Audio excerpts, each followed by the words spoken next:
2 Weeks in Hell is a book written by Professor Ngotho Kariuki. It captures that moment when he was tortured with others in Kenya for agitating for multi-party democracy. Tumejumuika, tuko watu wa kutosha, tutaenda Uhuru Park sasa vile ilitangazwa. Indeed, this is the way things used to be like that time.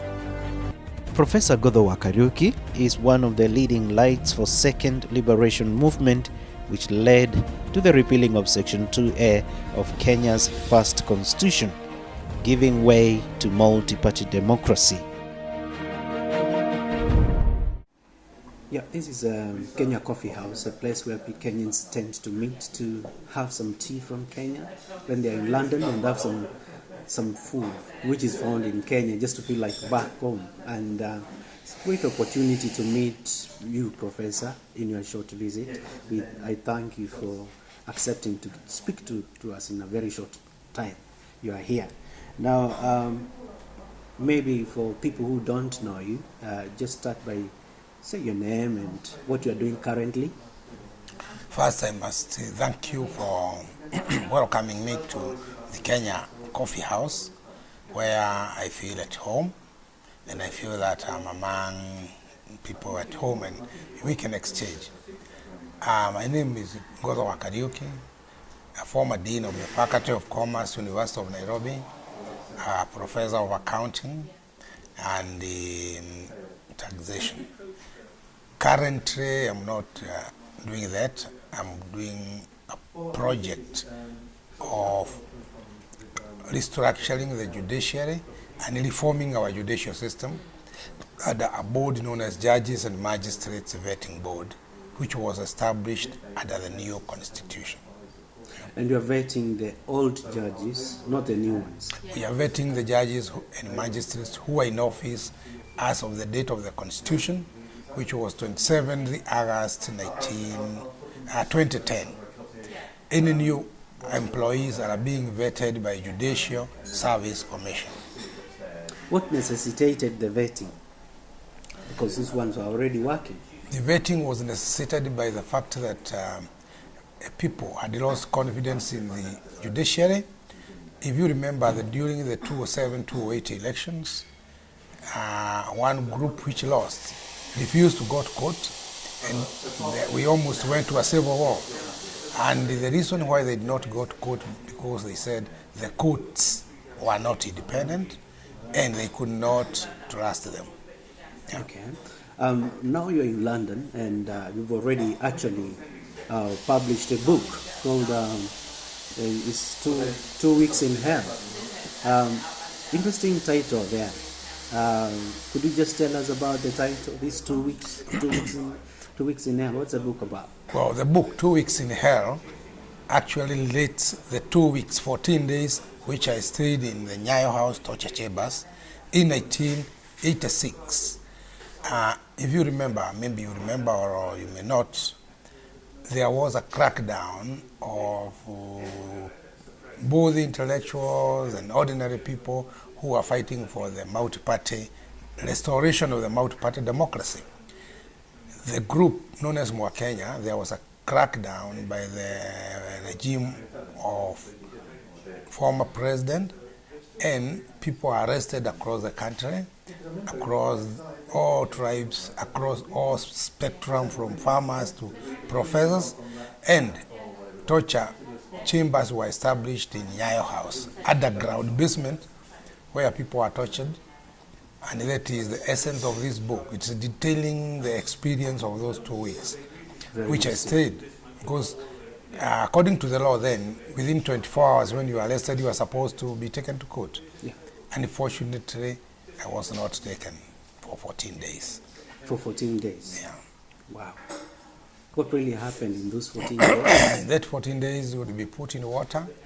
You would be put in very cold water, you would be put in very hot water, you would be put in a cell with the safari ants, you would be put in a cell with the snakes, all types of torture. Then you would be taken up to the 25th floor. And the 25th floor, there will be physical assault by a group of men and group of women, police officers. who were selected, a selected group which was actually undertaking this process. Not every policeman, not every security person knew what was happening. It was a select group. And all that is related in this book, 2 Weeks in Hell. And after the 2 weeks, my wife, who is accompanying me today also, went to the court to ask for habeas corpus. And in the process, they were told in the court that the matter had been overtaken by events because they had been detained. And that is why the 2 weeks is up to the point at which I was detained. The other book on the detention will be out soon, and that is about the period I stayed in detention. And this material was written in 1986 to 89 when I was in detention. But as I came out of detention, all that material was taken away. And then, later on, when I was arrested again, I used the prison to relight. So this is an original story of those years, and it has not been adapted, amended to fit to today's situation. And this second liberation, who are you with? Well, second liberation... Can you tell us a bit more about it? Second liberation started a bit earlier than us. After the independence in 1963, our original constitution was very democratic.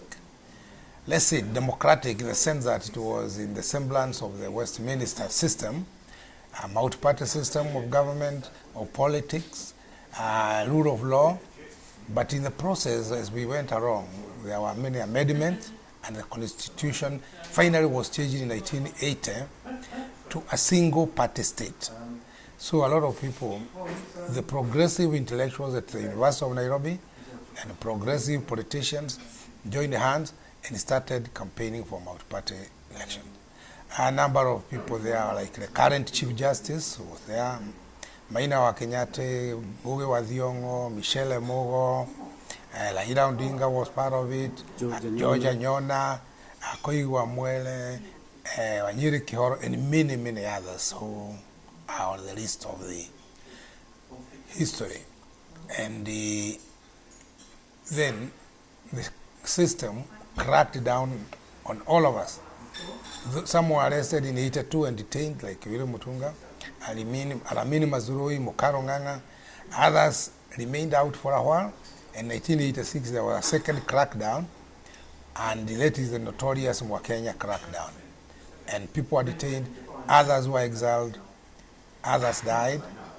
That is what is known as the second liberation, which went on until the Section 2A was abolished. Multi-party was re-established in 1992, but the actual liberation, we can say, came after the new constitution in 2010. That was accumulation of the whole many years of struggle. Yes. When you look back now, are you happy for what you fought? Is that the Kenya you Well, for some of us, we are happy because we knew a Kenya which had no freedom. We knew a Kenya which was very dark. In actual fact, when you look back, you cannot believe that this is the same Kenya. You cannot even believe that you would see this country, this particular time when people are openly speaking, people are free, and nobody is following you from behind. So for some of us, we did our part, we have achieved that. There are, of course, challenges like in any situation which should be taken over by the others, by the new young generation. And do you think they are doing enough, this young generation? They have a challenge. One of the challenges they have is corruption. Because again, corruption is as serious tragedy as even oppression. There's a lot of corruption, there is lack of focus, and even patriotism, because if someone can take money for building a whole road which will help generations, then that shows a very high degree of lack of patriotism. But the challenge is there, and it is our hope that they will do it. They will do it. Just like we did what we did, we have a hope that the new generation will also do it. And even recently, the fact that the president apologized for the past regimes for the errors and mistakes. And some of us accepted the apology, and we think it's a step in the right direction. The president has also taken steps towards fighting corruption. It is that he needs the support of all of us. He also needs the support of especially the young generation to cleanse Kenya, to make it better than they found it. Quite true. It's not a war for one person and cannot be won by an individual. Now, Professor, the people in your time, especially second liberation, some of them sued the government for compensation. Do you remember perhaps how many and in total, or yourself considered to do the same? In total, there were more than 100 people incarcerated during this time. And I think about 56 have already gone through, their cases have gone through, have been awarded. There are those others whose cases have not gone through. In my case, the case for Nyayo House has not gone through, I intend to sue. But I had another case of malicious prosecution when we were with Anyona, Oyugi, and Kazango in Mutugi's bar, and I sued and I was awarded damages. It's a slow process, very slow in courts, because as you know, our courts take very long. But with the new apology by the president, we are assuming that a new methodology is to be used, where, because he has accepted and apologized for the crime and for the errors of the other regimes, then the new process should just be to discuss the quantum or to discuss what should be done. In actual fact, to most of us, there should be more of a memorial to remember this situation, to remember this particular tragedy. A place like Nyayo House, which I have written about, should be made a memorial, a museum, so that people can remember. A bit more like Robben Island. A bit more like Robben Island, because what was done to us, you cannot compensate by monetary value, because you were tortured, you had, some of us have problems for life, like my spine was damaged, and I have a permanent scoliosis of the spine. So this cannot be paid by monetary, but a memorial for future generations would be the step forward. We are hoping we'll be able to meet the president, to acknowledge the apology, and then to make proposals for such moments. Thank you very much, Professor. We appreciate your time, and we wish you all the best. Thank you very much, and thank you very much for the Kenya Coffee House. And the next time I'm here, I'll make sure I know the place to go. Yeah, I know the place to go. Yeah. Thanks.